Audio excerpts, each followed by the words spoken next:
Baik, jadi berat sekali yang namanya dosa zalim itu ya. Termasuk gibah, namimah, tajasus, itu berat sekali yang namanya dosa kezaliman itu ya. Masya Allah. Tapi orang, ada, nggak biasa gitu ya. Nggak biasa hal itu sehingga meremehkan. Belum tahu nanti akibatnya ya. Bahkan di depan orangnya sendiri gitu ya, dia berani menggibah di depan orang yang digibahinya gitu ya. Waliyazubillah. Nah, ini ikhwatu fillah, dosa gibah. Saya ingin tanya dulu ya. Ingin misalnya ini hadis ini gitu ya, hadis ini yang riwayat Bukhari ini ya dari Abu Hurairah, ingin dipindahkan apa? Ingin kita alami gitu ya, ingin kita alami misalnya nanti ini dosa orang yang kita gibahi pindah ke kita, pahala kita nanti pindah ke orang yang digibahi gitu. Mau nggak Pak? Nah, tuh ai tidak mau ya kenapa ini diulang-ulang gitunya. Asa jadi ianya asa Allah ya. Ini benar-benar nih pelajaran yang namanya kezaliman nih. Hadis-hadis yang dibecari ini nih harusnya jadi bukan hanya ada ayeuna benang ya hadis tanya kita tersentuh, tapi nantinya anggar we diulang deui. Nah, itu bukan kita mengamalkan ilmu ya. Nah, itu. Hadis yang ketiga. Atadaruna mal muflis. Qalu al muflisu fina man la dirhama lahu wala mata.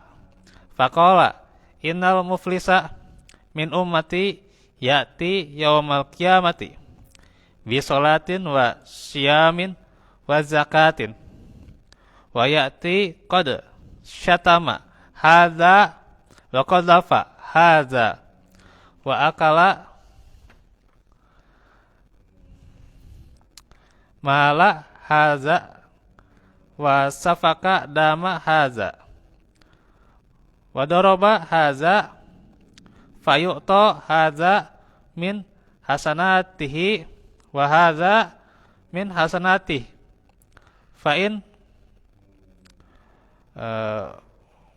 faniyat hasanatuhu qabla an yuqda ma alaihi ukhiza min khotoyahum faturihat alaihi tumma turiha finnar. Nah, ini lebih tegas lagi Pak. Tahukah kalian siapakah orang yang failit, orang yang bangkrut, orang yang muflis? Para sahabat menjawab, orang yang failit itu, orang yang bangkrut itu, orang yang sama sekali tidak punya dirham, tidak punya juga harta benda, gitu ya. Kata Rasul, orang yang bangkrut itu pada umatku adalah orang yang pada hari kiamat membawa pahala solat, saum, zakat, dan sebagainya ya. Akan tetapi dia suka memaki orang ini, menuduh orang ini, memakan harta orang ini, menumpahkan darah orang ini, ya.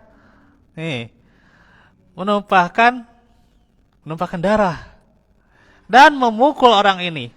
Maka orang ini diberi dari kebaikan-kebaikannya dan orang itu pun diberi pula dari kebaikannya.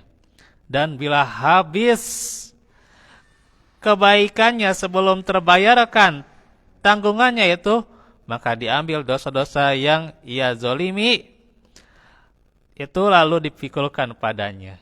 Kemudian dia dilemparkan ke neraka. Riwayat Muslim, Tirmizi, Ahmad dari Abu Hurairah. Ini jadi benar-benar memahamkan kepada kita siapa orang yang failit, orang yang bangkrut. Nah, orang yang bangkrut itu adalah orang yang tiba-tiba miskin, Orang-orang yang tadinya dia itu kaya, tadinya kaya, cuman dia hijrah gitu. Anak-anak jadi miskin. Nah, itu pelit tidak, ya. Nanti ada jaminan orang yang hijrah itu diberi tambahan rezeki, ya. Muragoman kasira wasa'ah gitu, Pak. Tuh, ya. Diluaskan rezekina. Nganda, inilah persepsi di kita materialistis teh atahnya sekularisme lah gitu. Maka oleh Nabi dipahamkan, ya. Aduh, para sahabat juga itu menjawabnya seperti itu ya, tapi bukan para sahabat ya tanya beda deh. Ini mana kan pemahaman tuh ya. Ya dulu mah ada gimana mencari dia senantiasa beramal soleh kan rajin. Sekarang mah ada kumahanya rek diajar ge hese gitu nya. Itu pantanganna seur ayeuna mah diajar oge sibuk teh nya sibuk aktivitas naon lah gitu. Masalah-masalah keduniaan tutung nama da. Angger we da eta gitu. Terus tidak mau menyediakan waktu gitu ya. Nah itu sebenarnya itu masjid kosong nyata masalahnya gitunya gitu ya. Masalahnya adalah kembali lagi kesadaran pada diri kita, bukan cocokologi ya. Punten ada yang cocokologi cenah masjid kosong karena sudah inilah gitu ya, apa dikait-kaitkan dengan terkadang dosa orang lain tuh ya, dosa orang lain karenanya dosa pemimpin juga dosa orang lain juga dari itu jadi masjid kosong eta mah psikologi mah tuh itu ya. Dasarna gitu cocokologi itu mah nya ya kembali pada kesadaran kita gitu. Itu masjid kosong teh eta penyebabna kade tong cocokologi Pak. Hirup mah liar di cocokologi mah liar Pak. Kayak di non hal nu cocok dicocok-cocokun gitu. Ada untungnya mah liar. Kembali lagi kita pada kesadaran kita. Nah itu. Nah orang yang miskin apa? Lebih baik miskin harta daripada miskin amal. Coba. Kumaha Pak? Dibaliknya. Nah, mun balik mah angger beda. Pikiranna angger miskin harta sakumaha gitu, miskin harta tanya insyaallah. Nah, itu ya. Ya ini harus kita kuatkan bagaimana agar amal soleh kita itu jangan sampai jadi miskin juga nanti amal solehnya gitu ya. Kan we miskin harta mah gitu. Gitu ya harusnya kan berpikirannya, tapi dah anggar we dah segala kebutuh teh ya namanya. Nah itu. Jadi orang yang bangkrut itu apa? Nantinya dia orang yang bawa segala pahala-pahala, sholat, zakat naon lah gitu, haji tentunya, saumna gitu. Tapi dia suka menzolimi, ya, memaki, menuduh, makan harta orang, membunuh gitu ya, mencuri, memukul orang ini gitu ya. Nanti dipindahin tuh ya kebaikan-kebaikan orang yang dizoliminya kepada orang yang menzolimi. Kalau habis, gitu ya. Maka dosa-dosa, ya, dosa-dosa orang yang menzolimi, apa dosa-dosa dari orang yang dizolimi pindah ke dia gitu ya. Coba, itu.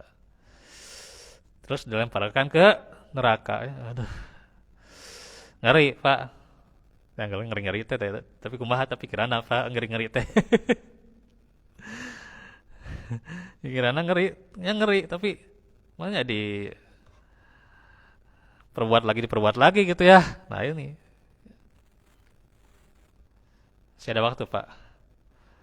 Kemudian riwayat Al-Askari dalam Amsal dari Anas, inna fulanan jari yuk dini ya. Faqala isbir ala azahu wa kufa anhu azaka. Qala fama labisa illa yasiron il jaa. Faqala ya Rasulullah, inna jariya la kamata. Faqala Nabi, kafa biddahri wa izon bil ada waw ya, wa bil mauti mufarraqan. Sesungguhnya si fulan tetanggaku menyakitiku. Lalu beliau bersabda, bersabarlah kamu atas gangguan mereka, dan tahanlah olehmu gangguan darimu terhadapnya. Dia rawi berkata, tidak berapa lama, hanya sebentar, tiba-tiba dia datang lagi, lalu berkata, wahai Rasulullah, sesungguhnya tetanggaku telah meninggal. Maka Nabi bersabda, cukuplah waktu yang menasihati dan cukuplah kematian yang memisahkan. Ya. Apa? Cukuplah waktu yang menasihati dan cukuplah kematian yang memisahkan. Karena tentunya berjalannya waktu, ya tentunya harusnya sadar gitu ya, itu sebuah kezaliman. Itu berjalannya waktu harusnya seperti itu ya, sadar gitu ya. Kalau sudah meninggal, fa saddaqakum minas solihin itu ya. Berharap agar sedekah dan terjadi menjadi orang-orang yang soleh. Tidak akan bisa gitu ya. Nah itu.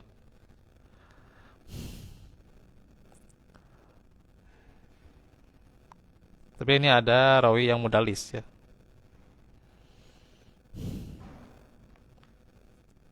Tapi ya pelajarannya itu. Bagaimana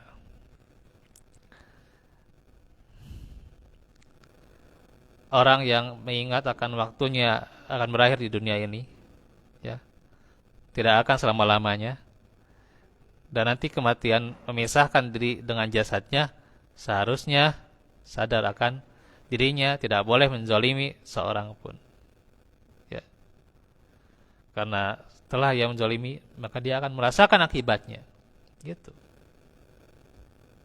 Tapi ada kebanyakan, ya itulah. Dan satu hadis lagi, ittaqi da'watal madlum fa innaha laisa bainaha wa bainallahi hijab. Ini hadis Rasulullah, ini riwayat Bukhari ini ya. Berhati-hatilah kamu terhadap doanya orang yang zalimi, karena antara doanya dengan Allah tidak ada hijab, ya. Dan doa orang yang dizalimi itu istijabah, ya. Istijabah, jadi bakal diijabah, mustajab. Tuh Pak. Jangan sampai ketika kita menyakiti orang lain tidak sadar, nantinya dia mendoakan yang buruk buat kita, itu bisa jadi ijabah tuh Pak. Ada ya Pak, hati-hatinya. Mau terucap, ya kita timbang-timbang dulu gitu ya. Sugan ke kalau misalnya diucapkan itu adalah sebuah kezaliman, doakannya doa yang jelek, wah gitu ya. Dan ini juga buat kita tuh ya,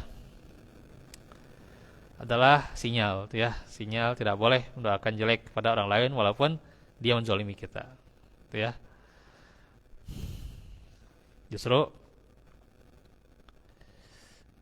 yang dituntut dalam Al-Quran atau yang dianjurkan dalam Al-Quran, idfa billati hiya ahsan, ya. Tolaklah kezaliman itu atau tolaklah kemaksiatan itu, kemungkaran itu dengan cara yang baik, ya. Nah itu kita doakan kebaikan, ya.